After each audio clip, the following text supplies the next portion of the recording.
అమెరికాలో మరో తెలుగు విద్యార్థి అదృశ్యం. ఆందోళనలో తల్లిదండ్రులు. తెలంగాణకు చెందిన రూపేష్ విస్కాన్సిన్లోని కాంకార్డియా యూనివర్సిటీలో మాస్టర్స్ చదువుతున్నాడు. అతడు అదృశ్యమైనట్లు తెలియగానే కుటుంబ సభ్యులు ఆందోళనకు గురయ్యారు. అమెరికాలో భారతీయ విద్యార్థుల అపహరణలు పెరిగిపోతున్నాయి.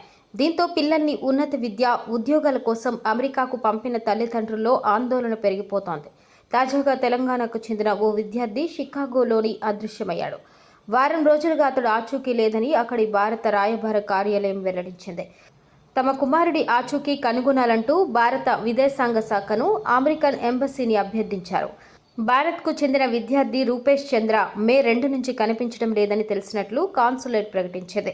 అతడి ఆచూకీ కోసం పోలీసులు, ప్రవాస భారతీయులలో నిరంతరం సంప్రదింపులు జరుపుతున్నామని, త్వరలోనే రూపేష్ జాడ తెలుస్తోందని ఆశిస్తున్నామని షికాగోలోని భారత రాయబార కార్యాలయం సోషల్ మీడియాలో పేర్కొంది.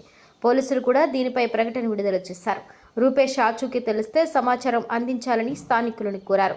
అదృశ్యమై సవాలుగా తేలుతున్నారు. ఈ ఏడాది జనవరి నుంచి అమెరికాలో వరుసగా ఇలాంటి ఘటనలు చోటు చేసుకున్నాయి. దాడులు, కిడ్నాప్ వంటి ఘటనల్లో ఇప్పటికే పలువురు భారత సంతతి విద్యార్థులు ప్రాణాలు కోల్పోయారు. వీరిలో తెలుగు రాష్ట్రాల విద్యార్థులు కూడా ఉంటున్నారు. గత నెలలో హైదరాబాద్కు చెందిన ఓ విద్యార్థిని కిడ్నాపర్లు అపహరించి డబ్బులు డిమాండ్ చేశారు. కొన్ని రోజుల తర్వాత అతన్ని చంపేశారు.